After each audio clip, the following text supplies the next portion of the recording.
Bonjour, bonsoir, bon après-midi à tous et bienvenue dans ce nouvel épisode d'Histoire de Daron. Je suis Fabrice, je suis votre hôte et cette semaine je vous propose d'écouter l'histoire non pas de un, mais de deux darons, puisqu'Adrien et Fabien ont réalisé un parcours GPA.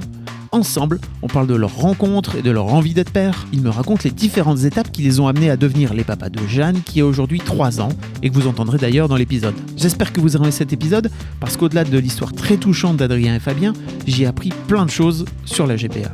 Si vous avez une adresse email, je vous invite à vous abonner à la newsletter d'Histoire de Daron pour recevoir dans votre mail, pour chaque nouvel épisode, quelques coulisses en plus de vous prévenir que le dit épisode de la semaine est sorti. Vous pourrez retrouver le lien pour vous y abonner dans les notes de ce podcast.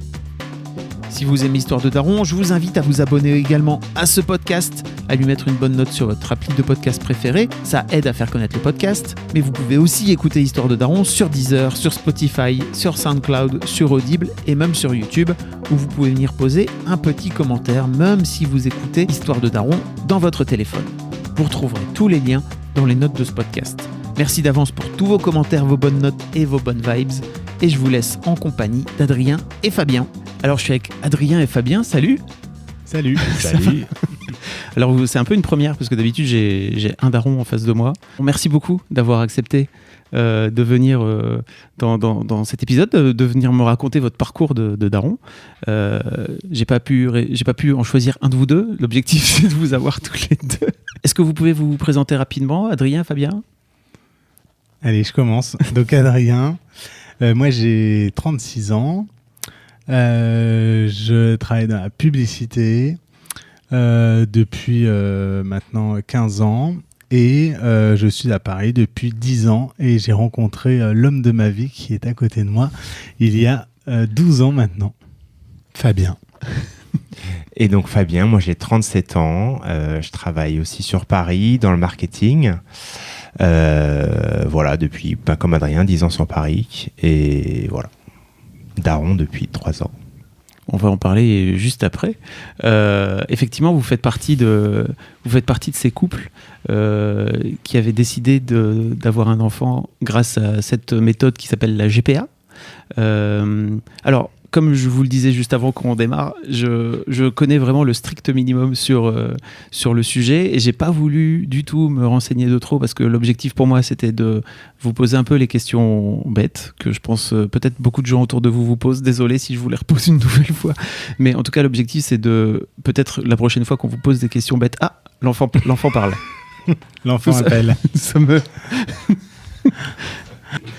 C'est important, hein. C'est le moment de la soirée, c'est compliqué. Pourtant on avait anticipé. Alors, on a mangé ça tôt, marche jamais. Mais ça marche jamais. Ça marche jamais. On veut un truc et puis ça fait complètement l'inverse. C'est le but du jeu. C'est la magie. Ok, est-ce que vous pourriez, avant qu'on rentre un peu plus dans tous les détails, etc., me raconter un petit peu, chacun votre tour, parce qu'en général, j'ai encore une fois qu'un invité, votre parcours qui vous amène aujourd'hui à être parent, à être père, à être daron. Qui démarre? Allez, je commence. Je t'avoue que déjà, il faut remonter un peu loin, puisque quand t'es un garçon et que t'aimes les garçons, ou que t'es une fille et que t'aimes les filles, même si c'est peut-être un peu plus facile pour une fille, mais en tout cas, quand t'es un garçon qui aime les garçons, tu le sais assez tôt déjà, au fond de toi, t'as... entre 11 et 13 ans quand tu te rends compte que finalement tu regardes pas les filles comme les copains qui te parlent de filles toute la journée parce que ça commence à titiller un peu et toi il y a d'autres choses qui te passent par la tête, donc tu comme beaucoup de jeunes garçons à cet âge-là, tu enfuis ça bien au fond et puis tu le gardes et puis il y en a, ça ressort plus ou moins vite, plus ou moins tôt. Moi, c'est ressorti assez tard quand même, puisque c'était à 25 ans, mon coming out. Donc, tu vois, juste avant... Ton coming out à toi-même. Mon coming out à moi-même, oui, déjà. C'est ça. Même si, bien sûr, tu sais que tu regardes les garçons, tu sais que t'es plus attiré par les garçons que par les filles. Mais déjà, t'essayes, parce que j'ai eu des copines, plusieurs, parce que tu veux te convaincre qu'il y a une norme et tout est fait dans cette société pour que tu rentres dans cette norme-là. Et donc tu essayes et puis ça marche pas et puis un beau jour tu te fais une raison et puis effectivement ce coming out, c'est, en tout cas pour ma part, ça a été un vrai déclic Donc tout ça est associé très tôt finalement avec le renoncement, on peut le dire, à être papa. C'est quelque chose qui se fait, j'ai envie de dire, tout en douceur, puisque tu n'as même pas le choix. Ça veut dire la société ne te laisse pas ce choix. Et donc petit à petit, tu te fais à cette idée, puis tu te construis avec ce modèle-là qui sera le tien. Et puis, c'est vrai que quand on s'est rencontré avec Fabien ce jour d'avril 2007, très vite, je pense quelques jours après notre rencontre, bien sûr, comme tous les couples, tu parles de la vie, de comment tu vois les choses, de ce que tu as envie. Et puis très vite, j'ai émis auprès de Fabien, moi, mon projet à moi, qui était, même si je l'avais enfoui très loin au fond de moi, depuis des années, celui d'un jour être père. Comment ? Je n'en savais rien. Pourquoi ? Ça, je le savais, c'est que j'avais cette envie complètement folle d'être père, de monter ma famille. J'ai une sœur jumelle, je suis très heureux, j'ai des parents magnifiques, des grands-parents magnifiques, et donc pour moi, la famille, c'est quelque chose de très positif, et donc j'avais envie je pense, de reproduire ça et d'avoir moi-même à mon tour ma famille pour donner autant d'amour que j'ai eu avec la mienne. Je te coupe, mais quand tu dis complètement folle, c'est ironique ou... Complètement folle dans la situation dans laquelle je suis à 25 ans, avec mon coming out tout frais. Oui, cette situation est complètement folle. En tout cas, cette volonté est complètement folle, puisque elle est à l'époque complètement irréalisable. Il faut se remettre il y a 12 ans en arrière. Les 3 lettres GPA, je pense, n'existent même pas, et même si c'est une réalité déjà depuis quelques années, puisque le premier enfant né par GPA, en tout cas, qu'on connaît et qui a été médiatisé et qui l'assume, c'est la jeune fille à 16 ou 17 ans aujourd'hui. Donc, c'est déjà une réalité, mais nous, comme tous les Français d'ailleurs, on n'en a aucune idée et on ne sait même pas que c'est possible. Voilà. Et de ton côté, Fabien ? C'est assez similaire. Du coup, moi, le fait que je préfère les garçons, donc moi j'ai moins testé avec Adrien pour le coup, et comme il balance. Mais moi, c'est plutôt à 18 ans. Voilà, je sors du lycée. Et la bande de copains fait que du coup, je commence à m'assumer, etc. Mais juste auprès de mes copains. Du coup. Moi, j'ai d'abord assez mal vécu le fait de renoncer plutôt au couple connu. Donc, je me disais, je pourrais jamais me marier avec tout le monde. Moi, je suis d'une grande famille aussi plutôt catholique, agriculteur. Donc, voilà, avec une emprise de la famille assez forte aussi. Donc, moi, c'est ça qui m'a d'abord marqué. Alors les enfants, du coup, ça me traversait même pas l'esprit en fait. Et pourtant, voilà, moi je suis l'aîné on est 4 enfants, et j'ai plein de cousins et de cousines aussi plus jeunes, donc j'ai fait pas mal de babysitting et tout. Donc moi, la partie familiale avec les enfants était aussi importante, mais c'est finalement en rencontrant Adrien où je me suis dit ok, on verra comment, mais moi aussi c'est vraiment quelque chose qui, pour le coup, fait partie de mes valeurs familiales aussi et de la transmission que j'ai de mes parents. Donc, on a mis un peu de temps après à se dire, ok, maintenant, on va y réfléchir, on va aller creuser un peu. En fait, c'est l'heure pour elle de se coucher, c'est ça ? Ou elle a envie de faire partie de la fête ? Je pense. En fait, on avait prévu qu'elle s'endorme juste avant que tu arrives. Ça marche pas comme ça. Je pense qu'on l'entend un peu au fond. On a une petite bande son de Jeanne qui veut participer à la fête, qui veut voir le monsieur qui vient pour faire l'émission. Voilà. Mais vous pouvez... après, je sais pas si... Oui, non, mais c'est juste qu'après, là, on est parti. Si on la lève, elle est partie juste pour 1h30, et là, pour le coup, ça serait trop dur demain matin. Ok, donc, toi, de ton côté, un vrai truc en termes de famille, enfin, tous les deux, en fait, je pense que c'est un vrai truc qui vous rapproche sans doute d'avoir des vraies envies. Les valeurs familiales, ouais. Une fois que vous vous êtes dit ça, tous les deux, vous vous retrouvez bien beaux, j'imagine. Vous dites, cool, comment on fait ? C'est quoi le chemin qui vous amène à la solution GPA ? En fait, on a longtemps... Enfin, moi, au début, j'étais plutôt adoption. Okay. Je me disais, il y a tellement d'enfants qui sont là, malheureux, qui vont jusqu'à la majorité dans des centres, dans des orphelinats. Après, une fois qu'on a dit ça et que tu te renseignes, pour 2 papas, c'est assez difficile. Ou alors, il faut pas se marier, il faut cacher que le fait que tu es en couple. Du coup, en père célibataire. Donc, déjà, ça, c'est pas quelque chose. On n'était pas très serein, le fait de se cacher comme ça. Et on a quelques couples d'amis qui sont lancés là-dedans. Et il y en a assez peu pour qui ça arrive finalement, ils arrivent à adopter un enfant. Voilà. Et c'est vrai que moi, je me sentais pas trop psychologiquement, émotionnellement, me dire attendre 5 ans pour pas. Ouais, je me sentais pas trop. Et après, du coup, on a fait quelques recherches et. Faut même se dire que dans notre entourage, on connaît un couple qui a réussi à adopter. Maintenant, après peut-être le deuxième agrément qui était tombé, et finalement, la réalité, c'est qu'on voyait plutôt des couples qui désespèrent parce que ils voient l'agrément arriver à son terme et leur dossier, parce qu'ils sont 2 papas, mis sous la pile, en dessous de la pile, voire pour certains qui, comme le disait Fabien, mentaient et disaient qu'ils étaient pères célibataires. Et on respecte tout le monde et les choix de chacun, mais c'est vrai que nous, c'était impensable de nous dire on commence finalement ce projet sur un mensonge. Et ça, et c'est vrai que c'est notre fil conducteur dans tout notre projet de famille qui est atypique, on le sait, en tout cas qui n'est pas la norme. C'est la transparence, c'est la vérité, parce qu'on est convaincu que en tout cas notre fille Jeanne, c'est le fruit de notre amour. Et que en étant transparent avec elle, en lui expliquant les choses, ça va bien se passer, tout simplement. Bon, comme tu réponds pas trop à la question, je vais continuer. Mais ceci dit, c'est très chouette. Oui, c'est vrai, je suis d'accord. Pour parler un peu du parcours de l'adoption, enfin pour revenir un peu sur le parcours d'adoption, il est déjà, je pense, très compliqué pour des couples hétéros classiques, on va dire. J'imagine qu'effectivement, alors je sais pas quand est-ce que vous êtes renseigné en plus.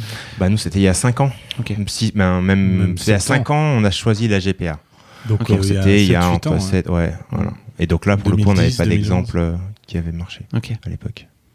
Et en fait, en se renseignant sur Internet, je pense, c'est là on a entendu parler de la GPA et on a mis, je pense, on a fait des recherches pendant 2 ans parce que c'est un terme un peu barbare. C'est une femme que tu connais pas, qui porte ton bébé, mais du coup, tout le côté, toutes les questions que finalement plein de gens se posent, tu utilises son corps, c'est assez difficile et long pour se renseigner, surtout de France, puisqu'au final, comme c'est illégal de faire une GPA en France, du coup, les renseignements, ils sont assez difficiles à trouver. Peut-être est-ce qu'on a eu de la chance, nous, que la Manif pour tous soit pas finalement en place à ce moment-là. Parce que je pense que c'est beaucoup plus violent pour un couple qui commence aujourd'hui la démarche qu'auparavant, parce que nous, encore une fois, il y a 6 ou 7 ans, personne n'en parle, donc c'est quelque chose qui est inexistant. Quand on commence à en parler à nos parents, à nos grands-parents, alors on explique les choses, il y a eu des documentaires petit à petit qui sont arrivés, donc on a pu montrer ça, mais c'est vrai qu'on n'a pas eu ces opposants aux libertés que sont la Manif pour tous qui arrivaient avec des arguments en plus qui sont complètement faux. Un papa, une maman, je veux dire... C'est ce que le bon Dieu il a dit qu'il fallait que ce soit, quoi, la nature, hein, tout ça. On en a vu passer plein. Je mettrai des liens dans les notes du podcast pour les gens qui veulent se renseigner un petit peu. Ça a été assez dur. Exactement. Et en fait, on a rencontré une association de familles homoparentales qui s'appelle l'ADFH. En fait, il y en a 2 en France. Il y a l'APGL et l'ADFH. Donc, nous, on était adhérents à l'ADFH. Et en fait, ça marche sur un système de forum. Et c'est beaucoup de partage d'expériences. Et on a rencontré, je pense, 3 couples à Paris qui ont eu des enfants par GPA. Et ça nous a permis de nous poser des questions, toutes les questions qu'on avait par la tête. On a fait 2 réunions aussi où là, il y avait plus des avocats qui expliquaient aussi un peu ce qui se passait dans quel pays, la GPA éthique, parce qu'on entend aussi beaucoup de parler de choses en Europe de l'Est, etc., en Inde, mais voilà, nous, c'est vraiment la GPA éthique aux États-Unis pour notre cas. Donc voilà, ça a permis aussi de démystifier tout ça. de rencontrer des vrais gens, des vraies familles déjà. Et ça, pour nous, c'était génial. La première fois, on avait un couple avec un enfant, un petit garçon. C'était fou parce que c'était que sur le papier, c'était que des choses qu'on voyait. Et là, pour la première fois, on rencontrait ce couple qui nous avait proposé sur le forum de venir prendre un café un après-midi chez eux. Et là, on arrive chez eux et on voit ce petit gars de, je sais plus, il avait 2 ans, je crois. Et du coup, nous, depuis, on en a reçu quelques-uns, des couples pour faire pareil parce qu'on s'est rendu compte, c'était tellement important pour nous. Et là, ce jour-là, on en a encore ému aujourd'hui. C'était, ok, c'est possible. Et là, tout s'accélère parce que, ok, c'est possible, mais c'est quand même, c'est possible, mais c'est le parcours du combattant. Le parcours du combattant commence.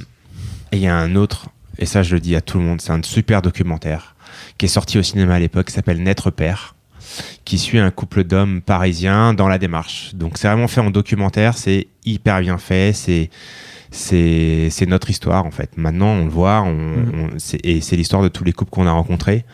Ouais. Donc voilà, c'est un super documentaire, franchement à regarder, il est disponible à la vente sur plein de plateformes. Et en DVD, et d'ailleurs on avait commandé ces DVD et on les avait offerts à nos parents, nos grands-parents, et on les a regardés avec eux. Et on les a laissés nous poser toutes les questions qui leur venaient en tête, et voilà, on a voulu faire ce chemin aussi avec eux.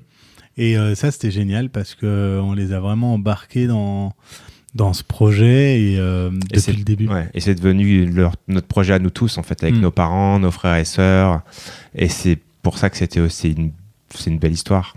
C'était vraiment votre objectif à ce moment-là de vous dire ok, faut que ce soit un truc de famille. C'est une super idée. J'avoue que j'y avais pas forcément pensé, mais de me dire comment on fait pour raconter ça justement. Alors, le problème, c'est que ces années, parce que ça prend du temps, hein, nous on a mis 3-4 ans avant de commencer, et par contre au moment où on a commencé vraiment à rentrer dans le projet, nos amis de la Manif pour tous sont sortis du bois.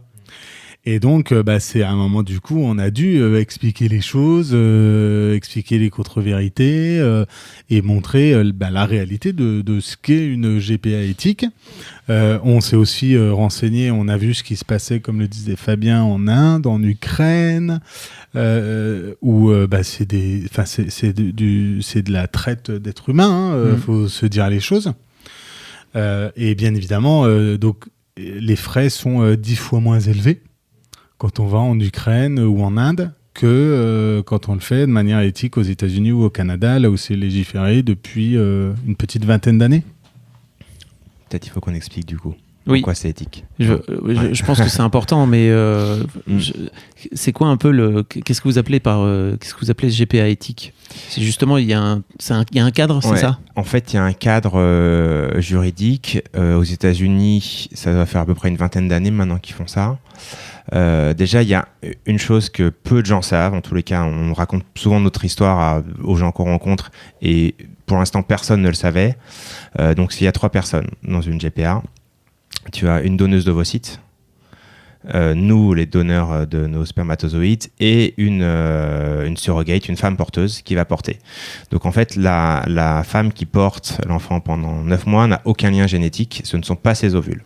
Donc ça, c'est un point qui est hyper important, parce que c'est aussi ce qui explique, c'est une condition sine qua non pour qu'elle sache vraiment bien ce qu'elle fait, qu'elle ne porte pas son enfant, mais l'enfant d'un autre, pour un autre.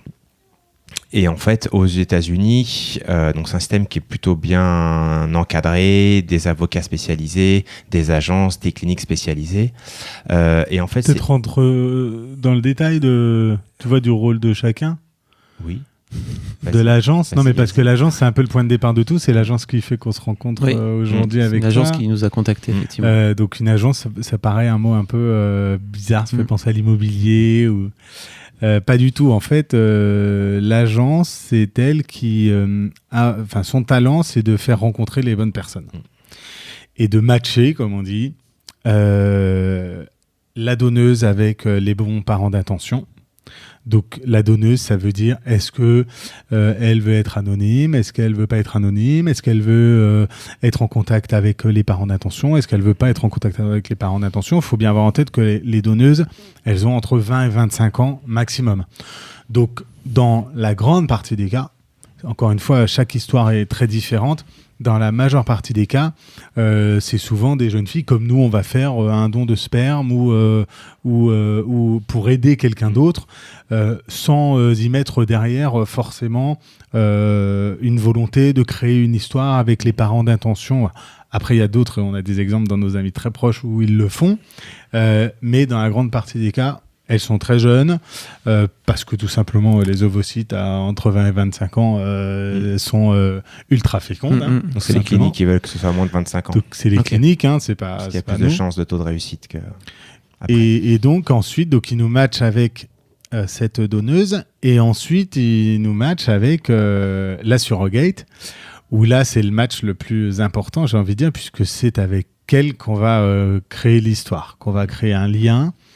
Et là, c'est un talent fou parce que il faut que les souhaits de part et d'autre, à la fois des parents d'intention et de la surrogate, soient ultra alignés pour que le projet fonctionne bien. Et nous, on a, dans tous les amis qu'on a autour de nous et tous les gens qu'on a rencontrés, le match était à chaque fois parfait. C'est-à-dire, nous, on s'est dit, mais on a eu une chance extraordinaire. Ah, mais eux aussi, ils ont eu une chance. Mais en fait, non, tous les amis et les gens autour de nous et les gens de l'association qui ont fait ce parcours, encore une fois, de GPA éthique, ont tous finalement, même si on aimerait être unique, ont tous la même histoire que nous, où ils vont tous passer des vacances aux États-Unis. Ils ont la famille américaine qui vient passer des vacances ici pour le baptême ou pour un anniversaire. Et donc ça, voilà, l'agence, elle a vraiment ce talent-là de matcher et de faire correspondre les volontés de quelle histoire, quel lien on va garder. Ça veut dire, est-ce que vous voulez, une fois que la grossesse est passée, chacun reprend sa vie, ou est-ce que vous voulez que une fois par mois, une fois tous les 6 mois, vous allez rester en contact et tout ça, en fait, au début, c'est un peu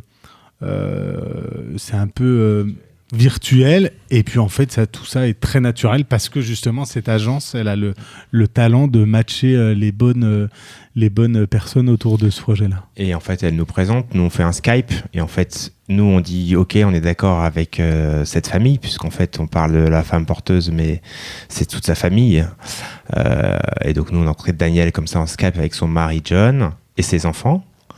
Et donc nous on est sortis du Skype, je pense une demi-heure, on s'est dit c'est sûr, c'est eux. On avait rencontré 3 avant où ça n'avait pas marché pour des raisons plutôt médicales. Okay.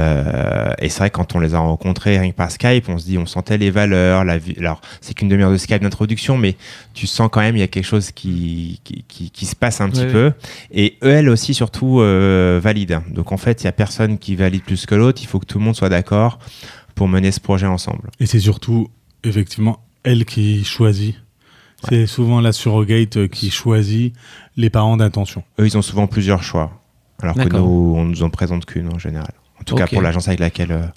C'est des liens de catalogue, ça c'est des choses de... Quand tu dis, qu'est-ce que non, tu veux mais dire parce que la Manif pour tous, écoutes, okay. C'est un catalogue. On est au supermarché de l'enfant et on va choisir son enfant sur un rayon, on va choisir son sexe, sa couleur des yeux. C'est du délire. On ne choisit pas le sexe, on ne choisit pas la couleur des yeux, on ne choisit. C'est pas Gattaca, quoi. Non. Et surtout, c'est une histoire de rencontre. Surtout, vraiment, c'est la plus belle rencontre qu'on ait fait de notre vie avec Daniel. On était encore, là, il y a une demi-heure, on a fait un Skype avec Daniel pendant une demi-heure. On le fait pas... On le fait quoi, tous les 2-3 mois ? Ouais, quand on a envie. Tu vois, on s'envoie sur WhatsApp des photos... Voilà. Qu'est-ce qui fait que vous avez matché avec Daniel, donc, en particulier ? Je pense qu'on avait la même vision de la famille, déjà. Des valeurs un peu de famille. Parce quand on discute avec l'agence, ils nous posent beaucoup de questions aussi sur nos antécédents, notre famille. Est-ce qu'on voit souvent nos frères et sœurs, etc. Donc là, il y avait un bon match sur le lien à la famille, frères et sœurs et parents. Et sur les mots qu'on a choisis, et qu'elle a choisi, elle, pour décrire l'aventure. était assez similaire au nôtre. Parce qu'en fait, au début, ça commence quand même par un petit dossier où chacun se présente, dit ce qu'il voudrait, pourquoi, etc.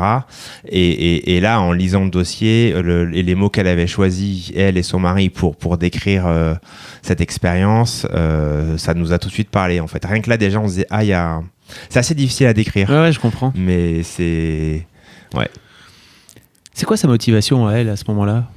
Moi, c'est un peu la question que je me pose aussi. C'est qu'est-ce qui fait que cette femme qui a déjà des enfants, etc., un mari, se dise ok, je vais porter cet enfant pour ce couple-là. Alors, il y a un aspect financier, j'imagine qu'on en reparlera peut-être un peu après, qui est pas négligeable, mais je pense pas que c'est que ça. Hein. C'est pas un métier, quoi.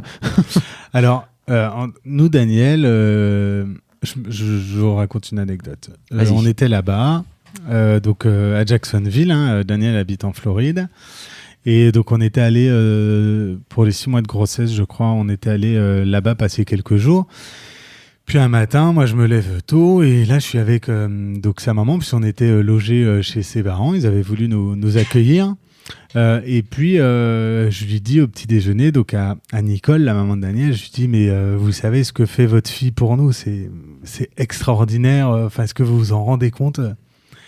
Et là, elle me répond en rigolant, mais c'est une blague, c'est vous qui faites quelque chose d'extraordinaire pour notre fille.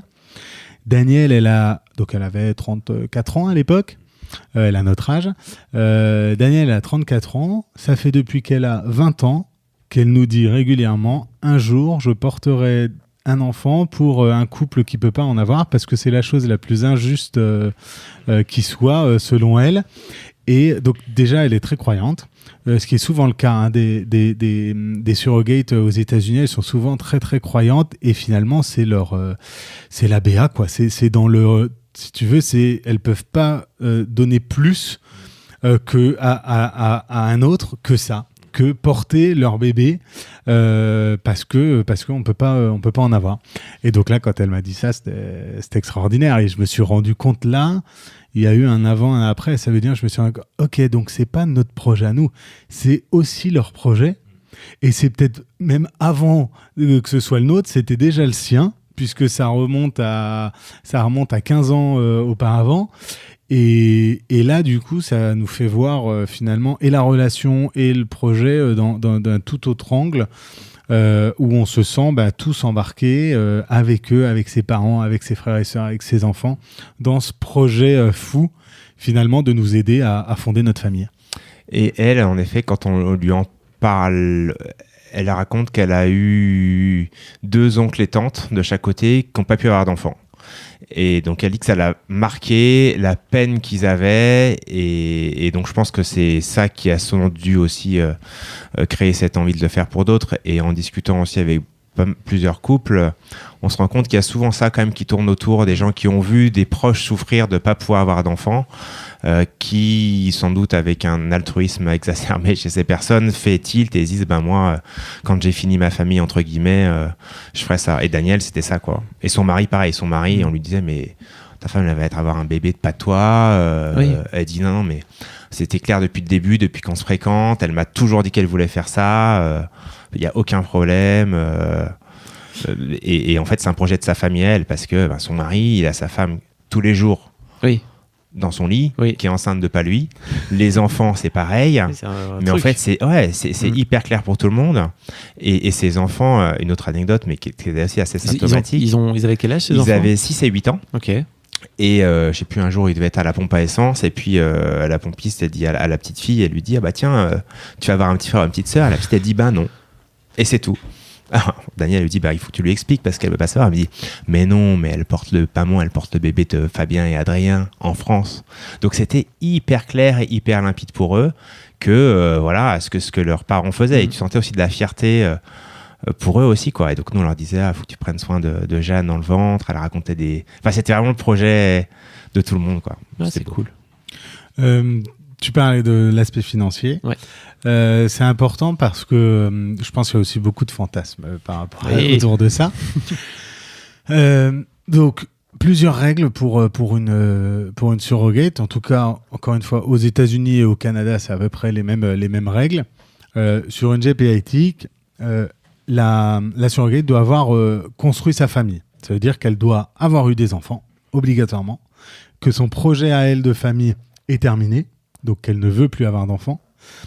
Il y a des entretiens psy, donc il y a une psychologue qui nous fait des entretiens à nous, donc on a dû aller là-bas, qui fait des entretiens à la surrogate, à son mari également, pour être sûr que tout le monde est bien aligné et avec la volonté.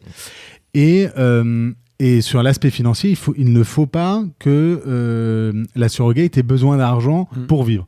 Ça veut dire, bien sûr, quand on a entre 20 000 et 30 000 $ pour les 9 mois de grossesse de compensation, puisque c'est globalement la compensation qu'a une surrogate aux États-Unis, ça va lui améliorer peut-être son quotidien. Et encore, je pense que j'ai jamais été enceinte, mais je pense que ça, c'est pas une partie de plaisir et c'est pas du fun pendant 9 mois. Donc c'est pour ça qu'on parle de compensation. Et il ne faut pas qu'elle ait besoin de cet argent pour vivre. Donc, il vérifie les fiches de salaire, les contrats, il faut qu'elle ait un travail, etc. Après, vu qu'on est aux États-Unis et que nous, on est français, c'est sûr, on paye tout. C'est-à-dire, il n'y a aucune sécurité sociale. Ils en ont déjà pas beaucoup, les pauvres. Alors là, en étant, et c'est tout à fait normal, en étant citoyen français, on ne va pas bénéficier du peu de système qu'ils ont aux États-Unis. Donc, on paye tout. Ça veut dire on paye l'avocat de la donneuse, l'avocat de la surrogate, qui vont les défendre et défendre leurs intérêts, notre avocat à nous, les contrats, les frais de l'agence, la clinique, tous les examens, parce qu'on n'en a pas parlé, mais super important, c'est aussi la clinique dans tout ce processus, puisque c'est la clinique de reproduction, donc qui va faire la fécondation in vitro et ensuite qui va l'implanter. Donc ça coûte très cher. Alors nous en France on se rend pas compte, mais quand on va faire une échographie, là-bas on paye 1 000 $ une échographie et on en fait toutes les 2 ou 3 semaines parce que c'est une grossesse spécifique. Quand on va 2 jours à la maternité, il y en a pour 15 000 $. Nous on s'en rend pas compte parce que quand on sort de la maternité, déjà on y reste plutôt 4-5 jours. Là-bas, étonnamment, au bout de 24 heures, on dit, je pense que vous pouvez rentrer chez vous. Donc, il reste très peu de temps à la maternité parce que ça coûte très cher. Et du coup, on paye effectivement tous ces frais. Cette compensation, ça permet de payer les vêtements de grossesse, des compensations si elle doit s'absenter de son travail pour aller à... Les babysitters pour gérer ses enfants, parce que pour le coup, on prend quand même sur sa vie de famille aussi. Donc voilà, donc c'est pas ça, par contre ça représente une somme quand on additionne tout ça assez incroyable parce que ça coûte entre 100 et 150 000 $. Donc 100 et 150 000 $, ça se trouve pas sous le sabot d'un cheval. Nous, malheureusement, on l'a pas trouvé non plus sous le sabot d'un cheval. Donc, quand c'est un projet comme ça que tu as en tête depuis tant d'années, finalement, toute ta vie, elle commence à tourner autour de ce projet-là. Et de se dire, qu'est-ce qu'on va faire pour pouvoir trouver cet argent-là ? Parce qu'on n'a pas des parents qui ont de l'argent à nous donner comme ça. On n'a pas des métiers qui nous permettent de sortir autant d'argent. Et donc, on a commencé à mettre en place. Vous avez épargné ? À mettre en place tout ça, épargner. On a la chance d'être à Paris, on a acheté un appartement. On s'est dit, on était dans le 11e près de Bastille, ça avait bien pris. On s'est dit, au bout de 4 ans, alors qu'on y serait certainement resté, enfin, on était Montorgueil. On s'est dit, on le vend. Parce que si on le vend, on fait la plus-value et on sort exactement l'argent dont on a besoin. Okay. Donc, oui, on adorait le quartier, bien sûr. On adorait être rue Montorgueil par rapport à Le Dreux-Rollin où on est allé plus tard. Mais c'était plus fort que tout, quoi. Ce projet de bébé était bien au-delà de notre confort à nous personnel du petit quartier bobo où on habitait. Donc finalement, on met tout ça en place pour que ça marche et qu'on puisse le faire. Et quand on regarde autour de nous, on a quand même beaucoup de couples qui sont dans la même mécanique que nous. Il veut te couper la parole. Non. Pourquoi tu dis parce qu'il n'y a pas de question-réponse là. En fait, c'est trop. T'inquiète, si j'ai des questions qui viennent, c'est quand tu les lancer après. De votre côté, la fécondation a marché du premier coup, parce que j'imagine que si ça marche pas du premier coup, il faut encore refaire une nouvelle insémination, c'est des nouveaux frais, etc. C'est ça ? En fait, tu as d'abord les fécondations in vitro. Après, il cryogénise à 5 jours les embryons qui sont développés. Ça s'appelle des blastocytes. Ouais, merci. Et par contre, du coup, on connaît la terminologie. Vous êtes au taquet. Les hormones, tout ça. Et donc, ensuite, donc ça, c'est cryogénisé, congelé. Cryogénisé, et en fait il les décongèle juste au moment de faire le transfert, 1 heure ou 2 avant. Et donc en fait après la FIV elle est faite. Par contre il faut en effet refinancer chaque transfert, et avant chaque transfert aussi il y a des hormones et tout un espèce de cycle de prise de sang et pas mal de contrôles médicaux tous les 2 jours juste avant. Donc c'est ça aussi en effet qui... Et pour répondre à ta question, moi aussi, je peux bâcher un peu. Oui, on a eu beaucoup de chance, nous, ça a marché du premier coup. Ah ouais. Effectivement. Alors, ce qui est entre 70 et 80% des cas, ça marche du premier coup. Et pareil, on n'implante pas 3 embryons pour avoir un bébé. On a bossé cette question aussi, on se dit mais si on en veut un, on faut en mettre 2. Et le docteur nous a regardé en disant si vous en mettez 2, il y a 82% de chance vous en aurez 2. On a dit non, un c'est bien déjà, on verra. Donc, mais non, la science a vachement évolué pour le coup là. Nous la clinique qu'on avait choisie, elle était en effet à 82%, un truc comme ça. Donc c'est à l'américaine. Les taux, tu reçois les taux de réussite des cliniques, des dans les plaquettes et tout. Après, faut se mettre aussi, ça n'a pas été simple de nous mettre un peu à l'heure américaine, quoi. Surtout vis-à-vis de l'argent. Tu vois, ils n'ont pas du tout le même rapport à l'argent que nous. Ils parlent de ça. Tu vois, moi, je me souviens. Ils rentrent en égo pour un oui ou pour un non sur des trucs qui sont pour nous quand même assez life-changing. Tu te rappelles 3 jours avant le transfert, ces gens, là, vous devez faire un virement. Alors, nous, on pensait qu'il était fait. Vous devez faire un virement. Si vous ne faites pas, on annule le transfert. Ouais, c'était vendredi soir, c'était lundi matin. Et puis, en plus, t'as pas le médecin en ligne, t'as le service, la compta, en gros, et qui te parle comme si tu venais dépenser ton argent pour acheter une voiture quoi. C'est ça. Et donc, ils sont tellement décomplexés avec l'argent, plus associé au fait que ça fait 20 ans qu'ils font de la gestation pour autrui, et que du coup, ils sont très décomplexés aussi vis-à-vis de ça. Ça fait que nous, on a mis un peu de temps à s'adapter à ça. Et c'est aussi le rôle des talents de l'agence de nous expliquer tout ça à nous Français. Enfin, c'est pas le même système, même pas les mêmes façons. Donc, l'agence elle est aussi importante, et l'agence c'est aussi une histoire humaine parce que c'est eux qui nous représentent aux US dans un monde qu'on connaît pas bien, en tout cas tout ce qui est juridique, médical et tout. Donc là aussi, c'est pas mal de relations humaines en fait, parce qu'il faut avoir de la confiance, parce que une fois que tu envoies ton mail, que tu as eu ton call, c'est eux qui gèrent, tu es obligé de les laisser faire, quoi. Et nous, c'est comme ça qu'on a choisi Open Arms. À Tampa, c'est vraiment le contact humain qu'on a eu avec eux, où c'était une petite agence. On voyait qu'il y avait des grosses agences qui géraient ça à l'appel, et nous, on arrivait quand même avec cette volonté d'avoir de l'humain au cœur de tout ça et avant tout. Et ça s'est très très bien passé avec eux. Vraiment, c'est un contact quotidien quoi, pendant 1 an, 2 ans, 3 ans parfois. Ça a quand même duré 2 ans, même si ça marche du premier coup. Alors la grossesse 9 mois, je rassure tout le monde. Non mais 2 ans, juste à partir du moment où on a commencé à aller voir l'agence, et au moment où Daniel est tombée enceinte. Ah oui. Okay. Parce que c'est tout un cycle, tout le cycle, le check avec les psys, l'avocat, choisir la clinique. Puis on s'est adapté à son rythme, à elle aussi, qui était, elle voulait attendre 6 mois avant de faire le transfert parce qu'elle voulait régler des affaires perso de business qu'elle avait. Et donc voilà, donc bien sûr, nous on a attendu 6 mois. Et ouais, on a eu beaucoup de chance. Il y en a pour qui c'est dur, toi, quand ça fait quand tu transfères 3-4 embryons, que ça marche pas, qu'il faut changer, qu'il faut recommencer la donneuse parce que tu te rends compte qu'en fait, c'est les ovules qui doivent pas être aussi fécondes que ce que tu avais pu imaginer. Donc tu recommences ça, ou alors changer la surrogate au milieu alors que tu as commencé. Ça fait 1 an et demi que tu échanges avec elle, tu es allé là-bas, tu l'as rencontré, tu as rencontré ses enfants. Et puis, enfin voilà, nous on touche du bois.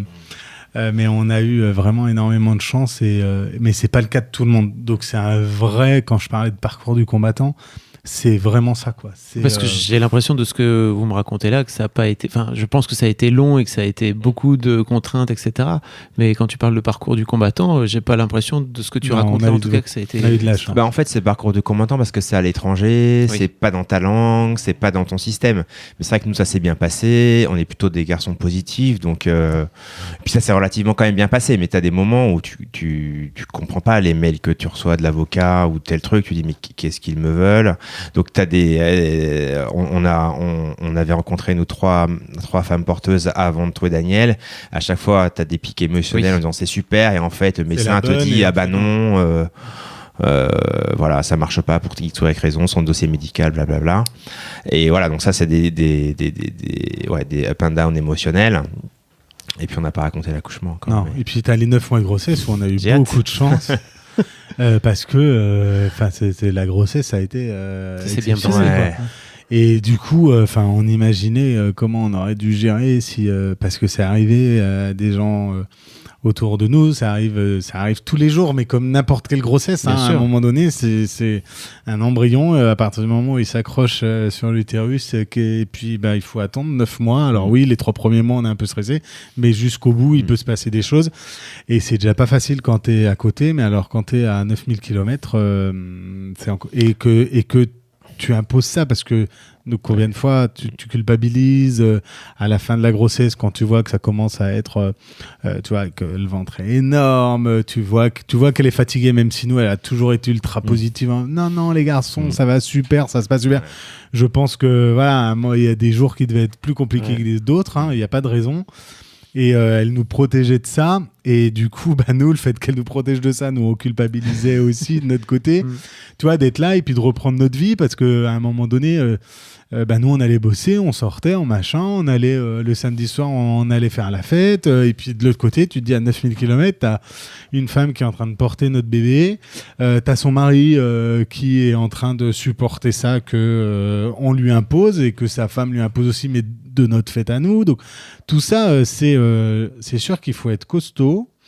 Faut être un couple costaud aussi, parce que... Oui, j'allais vous demander justement comment ça s'est passé entre vous aussi. Très bien, hein, ça nous a... En fait, je pense qu'on a comme on a pris bien le temps avant de rencontrer. Moi, je suis un peu lent pour ce genre de décision. Adrien est plus rapide.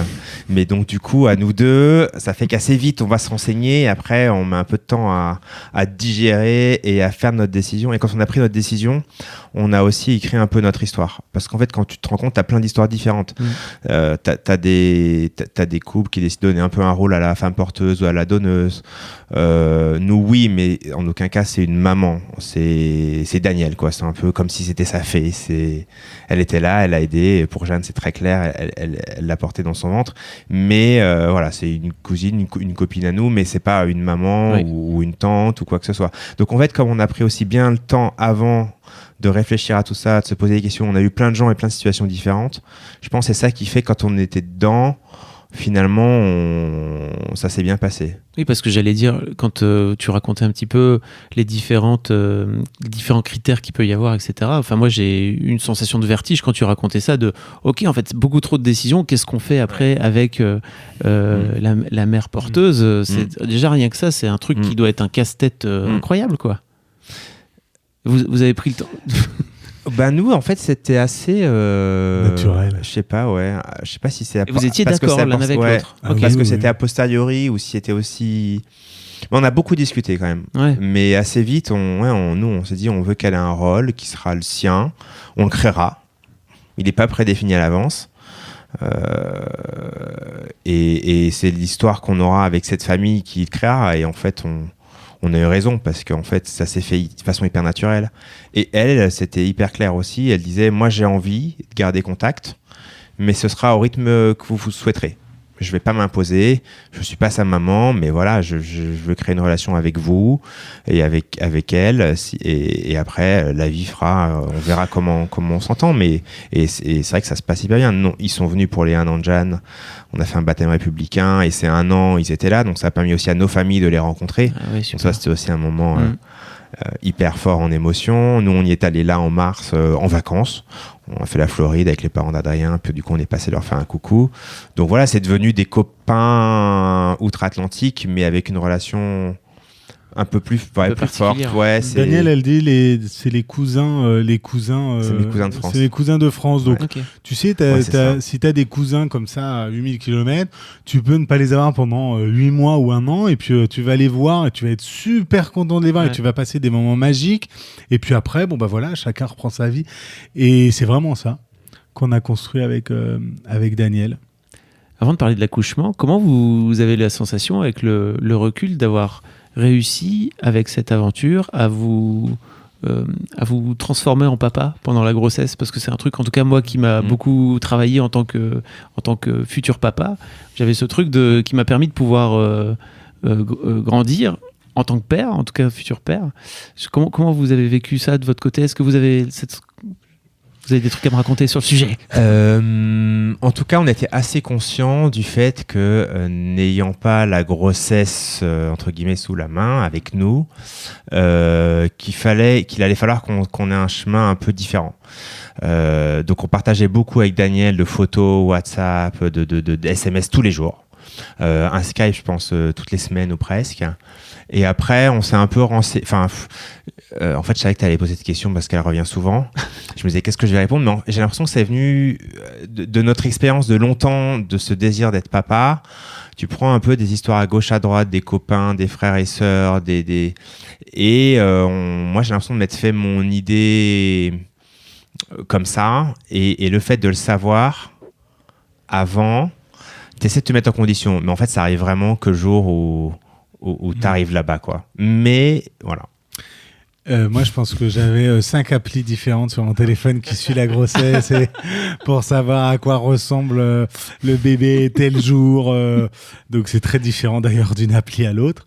Et puis oui, il y avait ce contact quasi quotidien. Et après, en fait, au fur et à mesure de l'avancée de la grossesse, ces contacts, ils se densifient. Le lien est de plus en plus fort. Et puis en fait après c'est un Skype par semaine, puis c'est un Skype tous les 3 jours, puis tous les 2 jours, puis le dernier mois c'est un Skype tous les jours. On avait enregistré nos voix qu'on lui avait envoyées pour qu'elle puisse on chantait des berceuses pour qu'elle puisse faire écouter les berceuses à Jeanne dans le ventre et qu'elle entende nos voix. Et puis on s'est posé aussi beaucoup de questions sur Donc déjà, on y est allé 2 fois. Une fois aux 3 mois de grossesse, entre Noël et les premiers de l'an. On a annoncé à Noël à nos proches et tout. On est allé. C'est là aussi où on a rencontré Daniel physiquement, parce qu'on a fait que des Skype avant. Donc ça a été un moment unique, hyper fort. Et on y est retourné du coup à peu près aux 6 mois de grossesse. Et là, quand on est retourné aux 6 mois de grossesse, on avait vachement anticipé si jamais tu dois coucher et qu'on n'a pas le temps de venir, le sac de bébé, on avait dormi avec les doudous pendant 2 semaines pour que ça ait notre odeur, on avait lu plein de trucs. On a écrit avec elle aussi le déroulé de l'accouchement. Donc ça, ils se font beaucoup ça aux US. Ils écrivent. Alors je sais pas, peut-être en France aussi, tu me diras, mais en tout cas, eux, ils font beaucoup ça. Ils écrivent, je veux que ça soit comme ça, il y a de la musique ou non, nanana. Et le qui faisait quoi aussi entre je coupe le cordon ou pas, qui est là, etc. Donc ça nous avait aussi nous aidé à imaginer un peu comment ça allait se passer. Ouais, pas de préparation à l'accouchement, bien évidemment. Donc on a acheté des livres, on a lu des livres, on a regardé sur internet, on a discuté avec nos mamans, avec nos sœurs, avec nos copines. Et puis en fait tout ça est quand même très naturel puisque ça s'est fait de manière très naturelle et on nous a jamais expliqué comment changer une couche ou donner le bain. Et pourtant, le premier bain, au bout de 30 minutes, sans nous montrer, c'était nous, il n'y avait plus de nurse, c'était déjà à nous de nous occuper de Jeanne. Donc on est allé aux 3 mois, on est allé aux 6 mois. Et puis, on avait tout planifié. Donc, moi, si j'avais pu installer la chambre au bout de 2 semaines de grossesse, je l'aurais fait.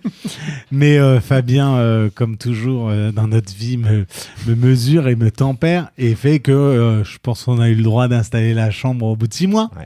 On avait tout le benchmark, le patchwork, de tout était prêt. Du coup, il n'y a plus qu'à appuyer ce bouton acheter. C'était... Et du coup, effectivement, on voulait que tout soit prêt et qu'on puisse partir pas du jour au lendemain, d'une minute à l'autre en fait.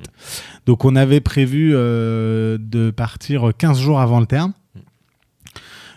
Puisque c'est ce qu'on avait convenu avec Daniel, il nous a dit bon, vu mes 2 premières grossesses et son obstétricien, faudrait venir 15 jours avant. Voilà. Donc on avait prévu d'arriver le samedi, et puis le mardi. Non, déjà on avait avancé d'1 semaine. Son obstétricien avait dit elle ne saute pas jusque là, donc décalé d'1 semaine. Donc on avance d'1 semaine. Donc 3 semaines avant le terme. Ouais. Et donc on devait partir le samedi, et le mardi. Elle nous appelle. Elle m'appelle. Le mardi d'avant, donc. Ouais. Elle m'appelle. C'est la première fois. On s'était jamais appelé au téléphone, en fait. Ouais. Donc moi, j'étais dans ma boîte. J'allais faire une grosse présentation, nouveau président et tout. Donc j'étais un peu stressé. J'avais même pas mangé. Et là, elle l'appelle. Là, tu sais que c'est l'heure quand elle appelle. Eh ben, en fait, déjà, quand tu vois son nom, tu dis oulala, il se passe un truc, en fait. Donc t'as la montée de stress en disant mais merde, qu'est-ce qui se passe? Et là, tu réponds, elle fait hey.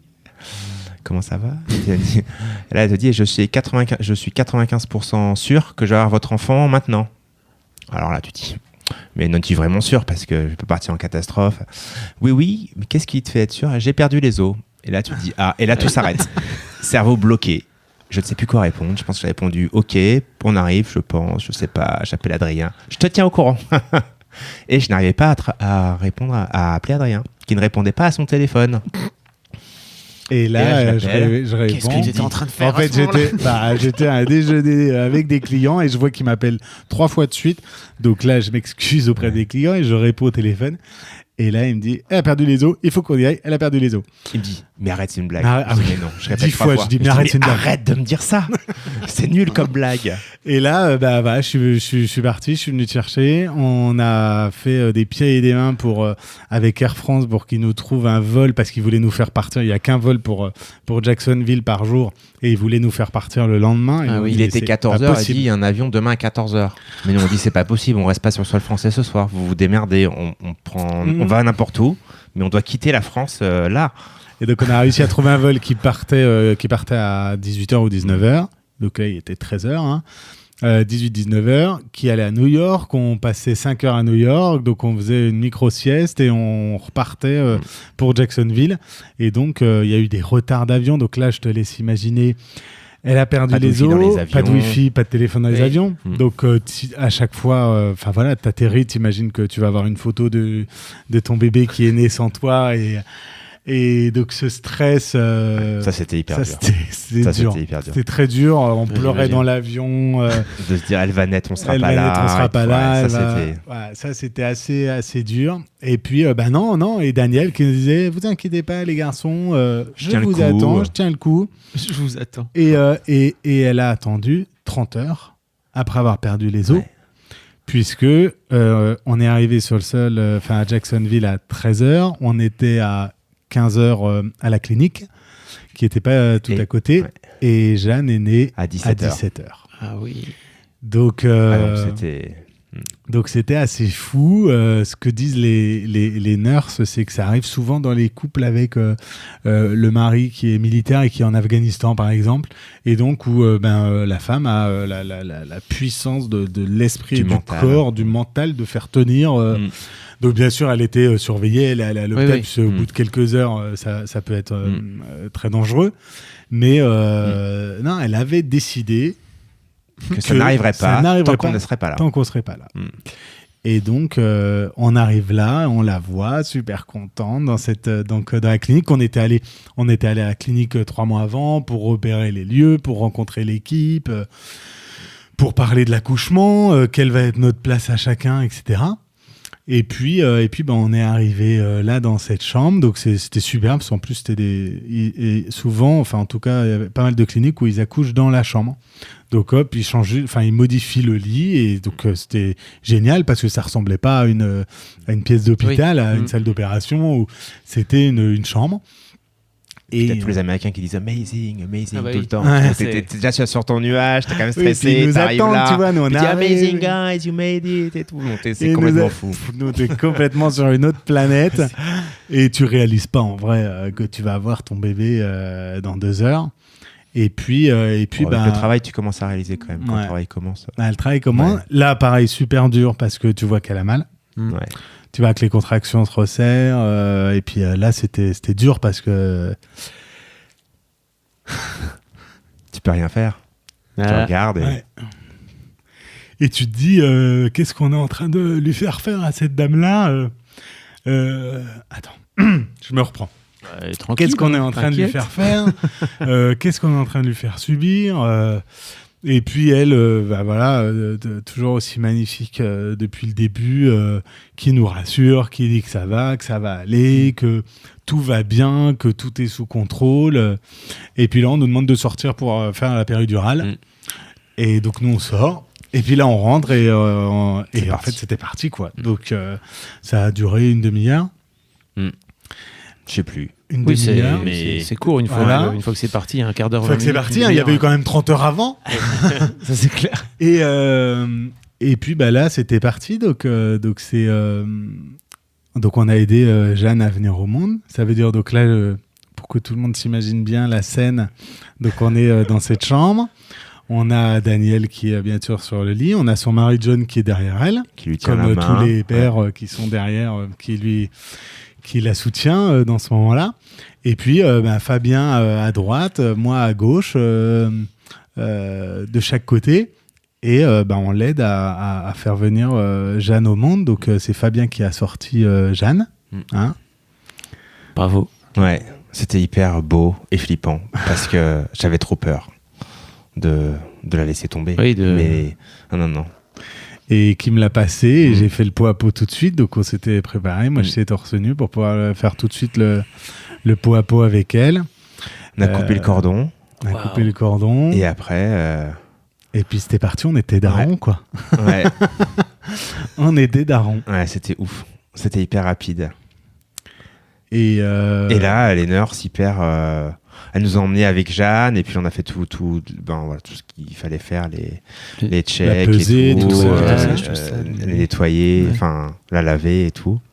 Et ouais. Je me souviens qu'à un moment donné, on dit à Daniel, tu vois, parce que tu t'es dans ton truc et puis au bout d'une demi-heure, ça redescend un peu et là, on dit à Daniel, ça va toi et là, elle nous regarde en rigolant, quoi, en mode non mais attendez, moi j'ai fait ma partie du job et maintenant c'est votre partie qui commence, les garçons. Moi c'est fait, j'ai fait mon job, j'ai fait ma partie, je l'ai fait du mieux que je pouvais et maintenant c'est à vous. Donc oui, non, bien sûr qu'il n'y a aucun problème. Et tu voyais son visage rayonnait vraiment de bonheur et de fierté. Et de bonheur pour nous, tu vois, tu dis, on s'est créé cette relation, elle était heureuse pour nous, elle était heureuse d'avoir accompli sa mission, entre guillemets, de nous aider à être papa, et ça c'était génial, et on a pu rester dans sa chambre, donc on était tous les 4 dans la même chambre, donc nous on dormait sur des petits canapés. Tous les 5 avec Jeanne, parce que John était là aussi. Oui, il y avait son mari, t'as raison. Et donc du coup, pendant 2 jours, c'était super. Non, c'était un super moment de découverte, Mais en fait, vous avez vécu un accouchement plus vrai que le mien, j'ai l'impression, parce que moi, effectivement, j'étais comme John à côté. Moi, je voulais pas voir. Voilà. Mais faut pas. Non, mais c'est bien fait. La place du mari est très bien derrière. Je voulais continuer à avoir une on vie confirme. sexuelle avec on confirme. Voilà. Ça nous a pas changé grand-chose. Et j'ai pas coupé le cordon, par exemple, parce que moi, j'étais trop abasourdi, en fait. Donc, c'est génial que vous ayez eu cette expérience-là, quoi. Et ça, en fait, c'était écrit, on s'était posé les questions. Ouais. Donc, je sais pas si c'est le fait qu'on avait anticipé ou pas. Après, pour nous, ça... On avait envie, quoi. On n'avait pas vécu la grossesse au quotidien. Ça, c'était vraiment des marqueurs pour nous. C'était votre moment, quoi. Ouais, exactement. Et on se réappropriait un peu la fin de la grossesse, du coup, tu vois. Donc, elle est née à 17h et on est ressorti le surlendemain, de nuit, on a fait. Donc, c'est assez rapide. Et puis, là, on sort avec le cosy et on va dans notre Airbnb qu'on a réservé pour 1 mois, qui se trouve pas très loin de chez Daniel, parce que Daniel nous avait gentiment proposé de pouvoir tirer son lait pendant le mois où on était là. Et donc, elle nous amenait tous les jours ou tous les 2 jours le lait. Et que si on n'avait pas voulu, c'était pas un problème. De toute façon, elle l'aurait donné un lactarium. Et voilà, on commence notre vie de père et c'était super naturel, super facile. Je me souviens, on arrive dans la maison, la première chose c'est couche explosive. Donc jusqu'au cou, tu sais, là-haut. Donc, et là, t'arrives, la première fois que t'es tout seul, faut donner un premier bain dans un nouvel appartement. Et puis on a géré, quoi. On a super géré. Ouais. Et puis c'est parti. On n'a pas arrêté de l'avoir contre nous parce que là c'était super important de créer le lien et donc on n'arrêtait pas. On a fait du pot à pot tout le temps. C'était notre truc c'était tellement génial. C'était un beau cadeau et pour nous et pour elle. Ces 3 semaines et demie là qu'on a eu avec elle, juste nous 3. Sans les parents, les grands-parents. Et ça, c'est un conseil qu'on donne à tous nos copains. C'est réservez-vous du temps. Et nous, à ça, 3 semaines et demie que nous. Alors Daniel venait régulièrement avec ses enfants et tout, mais on n'était que nous, quoi. On n'avait pas le défilé de la famille. Oui, le fameux on l'a eu après en rentrant à Paris. Ouais. Mais du coup, vous aviez eu un sas. C'était génial. Ça, on s'est découvert. C'était super. Ouais. C'était magique. Vous avez le regard fuyant tous les deux. C'est en train d'y repenser. Ouais, c'était et puis c'était non mais moi je me souviens avoir pleuré pendant 3 semaines quoi. Là-bas, je faisais que de pleurer. Ouais. Je pleurais tout le temps. Et surtout, on avait un bon système de relais, donc la nuit, on faisait une nuit chacun. Du coup, c'est bien parce que t'as tout moment toi tout seul avec ton bébé. Et ça, c'est canon aussi. Et puis, on est revenu ici donc 3 semaines et demie. Donc administrativement parlant, Jeanne, elle a la nationalité française parce qu'elle a le droit du sang. Elle a la nationalité américaine puisqu'elle a le droit du sol. Donc on revient... Ça aussi, c'est un chouette cadeau. Ouais. Double nationalité. Ouais. Donc elle revient sans aucun problème, bien évidemment, puisque elle a la nationalité américaine, même si au début elle n'a pas son passeport. Elle a son passeport américain tout de suite, en 3 jours, au bout de 3 semaines, mais on l'a eu en 3 jours là-bas. Et donc elle voyage avec son passeport américain et on arrive en France et puis là on fait les demandes pour avoir la carte nationale d'identité, pour avoir le passeport. Donc tout ça marche bien. Alors ça marche bien, sauf qu'il faut là pour le coup il faut pas dire que c'est une GPA. Il faut un peu mentir quand même. Ah ouais. Faut un peu pas dire. Le mensonge pas. Faut pas dire quoi. Donc maintenant ça a changé a priori. Maintenant ça a changé. Mais à l'époque ouais.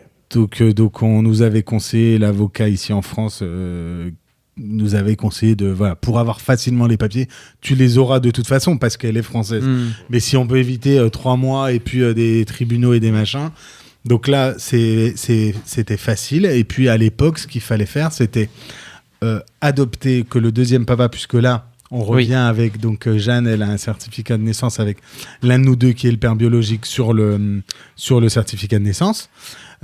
Et donc, il faut faire une adoption là-bas en Floride. Donc 6 mois après, on a fait l'adoption là-bas en Floride par Skype. Donc on était dans la salle d'audience en Skype.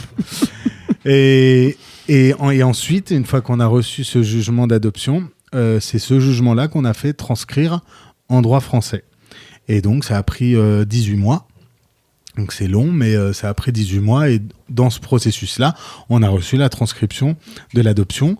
Donc tout de suite après, on a reçu, quelques jours après, notre livret de famille qu'on avait eu à notre mariage avec Jeanne inscrite dedans avec 2 pères, un nouveau certificat de naissance avec 2 pères. Donc voilà, une adoption plénière, puisque là-bas aux États-Unis, il n'y a que ça, donc ça veut dire que nécessairement ce qui était retranscrit ici, c'était ça. Donc voilà, aujourd'hui, je crois que c'est un peu plus simple. Il n'y a plus besoin d'adopter, en tout cas les couples qu'on a autour de nous, il n'y a plus besoin d'adopter là-bas. Okay. Simplement, si tu as un certificat de naissance avec 2 pères là-bas, tu peux le transcrire ici en France. Donc ça se simplifie. Il ne faut pas oublier que ce qui est interdit, c'est la gestation pour autrui sur le sol français. J'allais vous demander, c'est quoi votre point de vue justement sur le fait que ce soit si long à arriver en France et que... je pense pas que ce soit près d'arriver d'ailleurs, ça a l'air d'être compliqué. Moi, ce qui me gêne souvent dans les discussions, c'est le manque d'informations réelles. Je disais tout à l'heure, il y a 0 personne avec qui j'ai discuté qui savait que c'était pas les ovules de la mère porteuse. Et ça, du coup, ça me gêne parce qu'il y a tellement de débats au-dessus de ça, autour de ça déjà, alors qu'on ne parle même pas de la légalisation, de pas avoir cette pièce d'information importante. Et souvent, les gens disent « Ah bah d'accord, bah ça va alors ». Et donc, en fait, tu sens bien que c'est un élément qui est assez déclencheur. Et tu as tout ce côté aussi lié à la génétique par rapport à nous, il y a un de nous deux qui n'est pas le père génétique, mais elle a 2 papas, quoi. Et ça, c'est aussi un peu le deuxième truc qui me gêne, le côté, c'est forcément le géniteur, alors qu'on voit bien, il y a plein de familles recomposées. Oui, enfin, il n'y a pas que ça, quoi. Et la famille n'est plus celle d'il y a 100 ans. Bon, après... Puis même il y a 100 ans, je pense que c'était pas Oui, c'est ça. Ça se savait pas. Non, c'est clair, on le disait pas. Ouais, c'est clair. Ouais. Non, après, c'est vrai qu'ils font beaucoup de mal, les opposants... les opposants à tout, hein, la manif pour tous, c'est pas que la GPA, c'est le mariage pour tous. Ouais. Enfin, nous, je sais qu'on avait la chance d'avoir 30 ans quand la manif pour tous est descendue dans la rue. Et moi, j'ai pensé à ces gamins qui avaient 13-14 ans à l'époque et qui se retrouvaient face à cette haine de l'autre, hein, et avec des gens qui descendent dans la rue pour priver de certaines libertés d'autres, alors que ça leur enlève rien à eux. Et ça, c'est vrai que c'était très dur et puis il continue, quoi. Il continue avec aujourd'hui et puis encore une fois la même chose, c'est-à-dire qu'il parle pas aux mères porteuses, il parle pas à ses enfants qui sont on les écoute pas, la jeune fille, les enfants du couple Menson. Que je voyais sur un plateau télé l'autre fois qui se défendait devant la présidente de la manif pour tous, de la Rochère, que je lui aurais pas donné le plaisir de la citer, mais en tout cas elle disait mais laissez-nous tranquilles, quoi. Enfin, moi, j'ai accès à mes origines, heureux. Je sais très bien comment je suis né, et ça c'est aussi une façon qui est assez commune dans tous les gens qu'on rencontre. Il n'y a pas de mensonge, en fait. Jeanne, elle a eu 3 ans samedi dernier. Tu lui demandes, on va pas la réveiller, hein. Mais tu lui demandes comment elle est née. Elle sait, elle dit qu'elle était dans le ventre de Daniel, et elle le sait. Et il y a des livres de photos qu'on fait traîner sur les tables depuis qu'elle est toute petite, où il y a des photos de nous là-bas avec elle. Elle connaît son histoire. Elle saura plus tard, quand elle sera en âge, dans quelques années, qu'elle comprendra que son histoire n'est pas celle de tout le monde. Mais vu qu'on lui aura expliqué les choses, qu'on aura mis des mots dessus, ça sera naturel. Ça sera naturel pour elle, quoi. Et d'ailleurs, c'est ce que nous disent en France. T'en as qui ont donc 16, 17, 18 ans. Et tous sont unanimes, quoi, sur... Et puis, pour terminer, je dirais que je veux pas... nous, cette petite fille là qui est en train de dormir dans la pièce d'à côté, je te laisse imaginer la force avec laquelle on l'a voulu. J'allais dire, est-ce que c'est pas l'amour finalement qui fait que les enfants sont épanouis ? Bien sûr. Que même en tant que 2 darons, vous seriez pas capable d'en donner beaucoup. Ouais. Non mais. Ouais.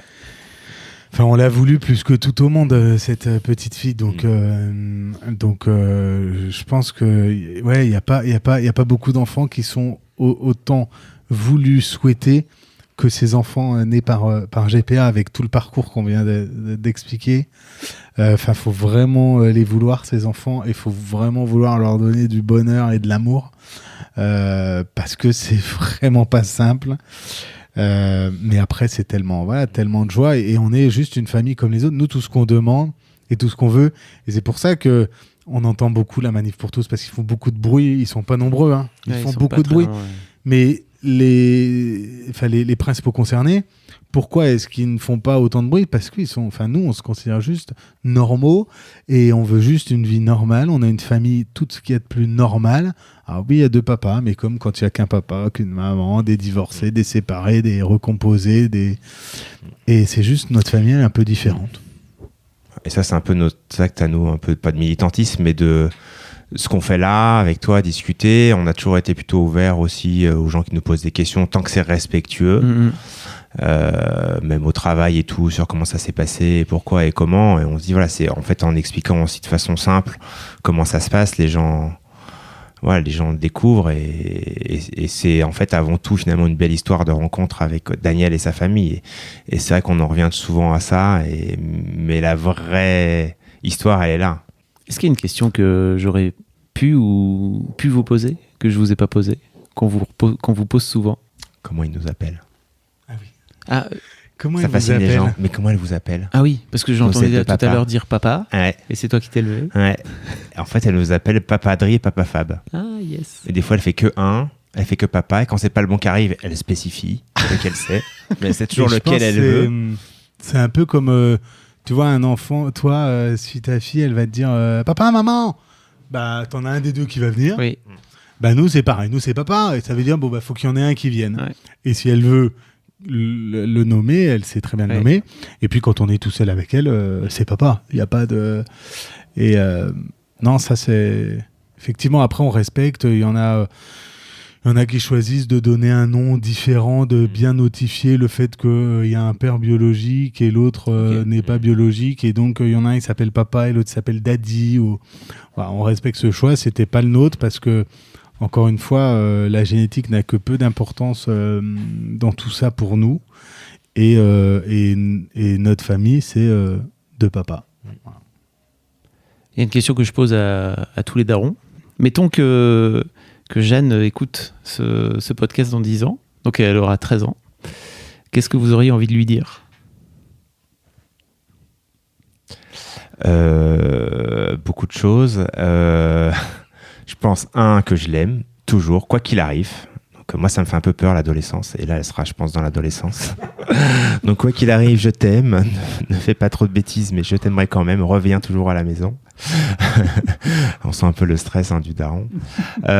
Et oui, et surtout qu'elle s'aime comme elle est. Voilà, l'adolescence, c'est une période qui est difficile, on se cherche. Voilà. Et je t'aime. Moi, je lui dirais tout simplement qu'elle a effectivement que sa famille, elle est pas forcément comme toutes les autres, mais qu'elle a deux papas qui l'aiment très fort et qui seront toujours là pour elle, quoi qu'il arrive, quel que soit le moment de la journée ou de la nuit. Elle sait qu'elle peut compter sur ses papas et qu'on sera toujours là pour elle. Eh ben merci. Merci à toi. Merci parce que c'était génial. Vraiment, un grand merci pour tout. C'était trop bien. Merci à toi. Je vous souhaite vraiment une belle vie parce que vous avez l'air super heureux avec la petite là. Merci. Salut. C'est terminé pour cet épisode. Un grand merci d'avoir écouté. Je vous invite à venir réagir soit sur l'Instagram de Rocky, c'est sur RockyMag, ROCKIEMAG, soit sur mon Instagram perso. Moi, je suis sur FabFlorent, FABFLORENT, soit sur YouTube sous la vidéo de cet épisode. Vous trouverez le lien dans les notes du podcast. J'adore lire vos commentaires. Je vous rappelle aussi que si le concept vous plaît, vous pouvez en parler autour de vous, partager sur les réseaux sociaux. Le bouche à oreille, c'est encore le meilleur moyen de faire connaître ce programme. Si vous voulez passer à mon micro, que vous avez une histoire ou une situation qui fait de vous un daron un peu particulier, vous pouvez écrire un mail à histoirededaron@rockymag.com. Histoire de daron, histoire avec un S, daron avec un S. Je vous mets l'adresse directement dans les notes du podcast. Enfin, je vous rappelle qu'un nouvel épisode d'Histoire de Daron sort chaque 1er et 3e lundi de chaque mois. Rendez-vous donc très bientôt pour le prochain et d'ici là, je vous souhaite à toutes et à tous une très belle vie.